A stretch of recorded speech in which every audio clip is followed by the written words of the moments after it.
салом алейкум, мардуми шарифи Тоҷикистон, номи ман Аюб. Умедворам хуб ҳастед. Насиб боша рӯзи 29 ёки 30 долҳафт 2023 мо эфир дарем. Дар эфирмон мо меҳмон дорем. Дар эфири Оянда ТВ насиб боша Айҷа Иса, мардуми шарифи Тоҷикистон. мо соҳиби тамоми технология ҳастем. Буҷети хуб дорем. зур мераса.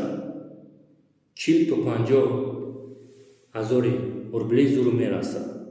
мо бояд як хел эфира гузгаронем ки ҳаст се группае ки аз ватан берун курнамако садқаи хубии пешрои миллат ки наёра айғломӣ халосшон кард.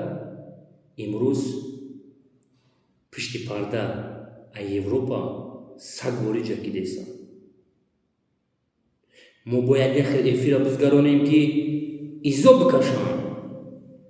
Айдис исоқуфаю бекоромия, исоқуфаю кӯшишкиса. Як хел эфира мезгаронам ки ранги дига миллато. Насиб боша эфири мода рӯзи 29 ёки 30 Каримов Раҳим машҳур мулло Абдураҳими Кулоби агар хато накунам, насиб боша рӯпаро эфирда мебурам 10-15 минут саволуш метем. дӯстони азиз, насиб бошад се нафар дигаро ман файрод мекунам. имина эфир дар душанбе мезгарам. насиб бошад то эфира ман як видеоброшини мекунам. чанд нафаре ки мехоҳам метавонам ки дар эфири мо иштирок кунам. 10-15 минут мо домлора савол метем. ӯ саволое ки шумо мара додесен, ҳар рӯз занг задесен, исоқуфаю барои чи ҳақиқата гап намезанед? ту медонӣ ки аст Муҳаммад Иқболи Садриддин? чӣ ба намегӯй? насиб боша саволотона ҷавобша домлои Карим, ай даҳани домлои Карим мешунавем. баъд насиб боша агар мардуме ки мо як кругни стол мешинем, номи мавзӯи мо ҳаёти талхи Муҳаммад Иқболи Садриддин қисми 1, қисми 2, қисми 3. мо насиб боша 3 бор эфир мекунем.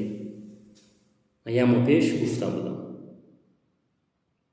баъд насиб боша через YouTube қабул мекунем ва через WhatsApp.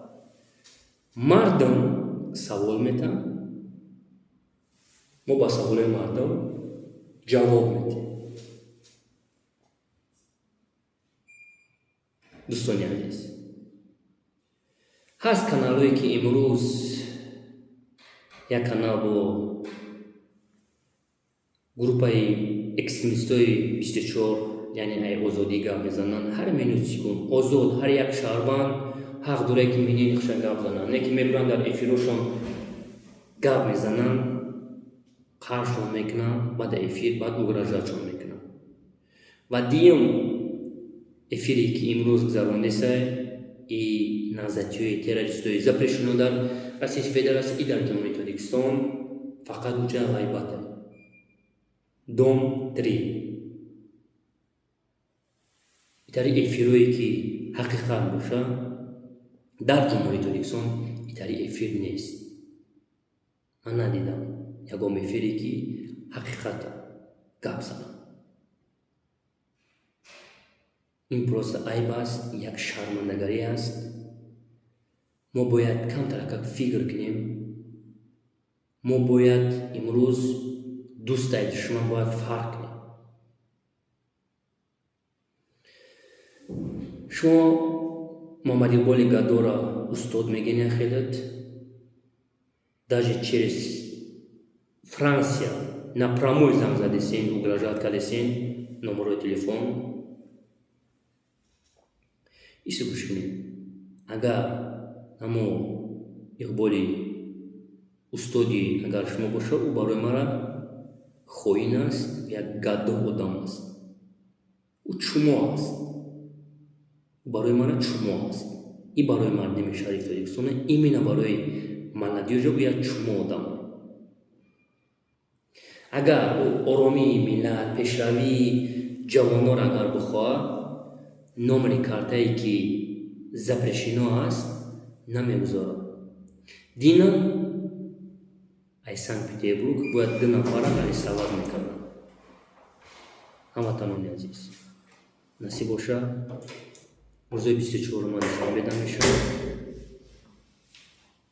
Имороти фиромона сар мекунад. Фақат ба факт далел. Зинда бошед.